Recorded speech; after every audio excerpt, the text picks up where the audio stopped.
আসসালামু আলাইকুম ভিউয়ার্স। অনেক সময় দেখা যায় যে আমরা একটা মোবাইল ফোন কেনার পর ৬ মাস বা ১ বছর ব্যবহার করার পরে সেই ফোনটা অনেকটাই স্লো হয়ে যায়। আমরা তখন অনেকেই বুঝি না যে আমাদের ফোনটা আসলে কেন স্লো হয়ে যায়। তো আজকের এই ভিডিওতে এমন ৩ টি কারণ দেখাবো যেই ৩ টি কারণে ফোনটা অনেকটাই স্লো হয়ে যায়। তো কিভাবে সলভ করবেন দেখিয়ে দিতেছি। নাম্বার ১ প্রথমেই আপনারা যেটা করবেন আপনাদের ফোনের স্টোরেজ বা মেমোরি কার্ড জাস্ট সেই সেটিংটাই আপনারা ক্লিক করবেন। ঠিক আছে? এখানে দেখুন ফাইল লেখা থাকবে। জাস্ট এখানে আপনারা ক্লিক করবেন। তো ফাইলসে আসার পর ভিউয়ার্স এইখানে দেখতে পারবেন আপনাদের ফোনের স্টোরেজে কি ফটো বা ভিডিও বা কি ডকুমেন্ট আছে বা অডিও গান আছে সেই সব কিছু আপনারা এইখানে দেখতে পারবেন। সো এইখান থেকে যেই সকল অপ্রয়োজনীয় ফাইল অর্থাৎ যেগুলো ফটো বা ভিডিও আপনাদের কোনো কাজে আসবে না সেগুলো অবশ্যই এইখান থেকে বেছে আপনারা ডিলিট করে দিতে পারেন। তাহলে যেটা হবে আপনাদের ফোনের স্টোরেজ অনেকটাই হচ্ছে ফ্রি হবে এবং কি আপনাদের ফোনটা কিন্তু আগের থেকে অনেকটাই ফাস্ট কাজ করবে। ওকে? কারণ অনেক সময় দেখা যায় আমরা যে সকল ফোন ব্যবহার করে থাকি সেই সকল ফোনের মধ্যে অনেক ফোন আছে যেই সকল ফোনের হচ্ছে দেখা যাচ্ছে স্টোরেজ অনেকটাই কম যার কারণে হচ্ছে সেই সকল স্টোরেজ যখন ফুল হয়ে যায় তখনই কিন্তু ফোনটা অনেকটাই স্লো কাজ করে। তো অবশ্যই যেই সকল হচ্ছে ফাইল আপনার প্রয়োজন নেই আপনার চাইলে বেছে ডিলিট করে দিতে পারেন। নাম্বার 2 হচ্ছে যে কারণে হচ্ছে আমাদের ফোনটা স্লো কাজ করে সেটা হচ্ছে আমরা অনেক সময় আমাদের ফোনে অপ্রয়োজনীয় অ্যাপ্লিকেশন ইনস্টল করে থাকি।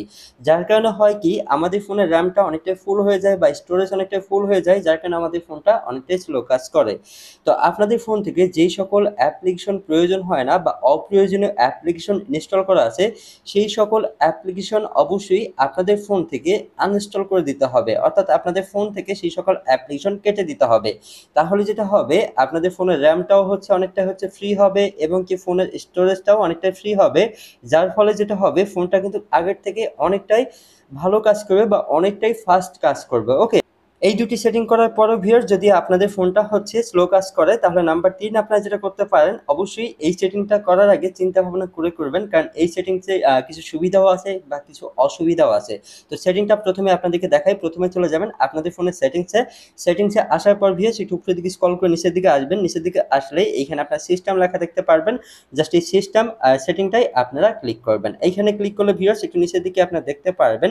নিচের দিকে আসলে রেস্ট ফোন অর্থাৎ রেস্টার্ট ফোন জাস্ট এইখানে ক্লিক করবেন। ক্লিক করার পর ভিউয়ার্স একটু নিচের দিকে দেখতে পারবেন ইরেজার অল ডাটা। যদি এই সেটিংটা আপনারা খুঁজে না পান ফোনে হচ্ছে সেটিংসের সার্চ বারে ইরেজার অল ডাটা লিখে সার্চ দিবেন তাহলে এই সেটিংটি চলে আসবে। এই সেটিংটায় ক্লিক করলে যেটা হবে আপনাদের ফোন রেস্টার্ট হয়ে যাবে। রেস্টার্ট হলে হবে কি আপনাদের ফোন আবারও আগের মতোই ফাস্ট কাজ করবে। তবে ভিউয়ার্স এখানে একটি সমস্যাও রয়েছে। সমস্যাটা হচ্ছে আপনাদের ফোন রেস্টার্ট যদি করে থাকেন তাহলে আপনাদের ফোনে থাকা সকল প্রয়োজনীয় ডকুমেন্ট বা ফটো ভিডিও সেই সব কিছু কিন্তু ডিলিট হয়ে যাবে। তো অবশ্যই ফোন যদি রেস্টার্ট মারেন রেস্টার্ট মারার আগে আপনাদের প্রয়োজনীয় ডকুমেন্ট বা ফটো ভিডিও অন্য একটি ফোনে বা অন্য একটি মেমোরি কার্ডে পার করে নিয়ে তারপর চাইলে আপনারা রেস্টার্ট মারতে পারেন।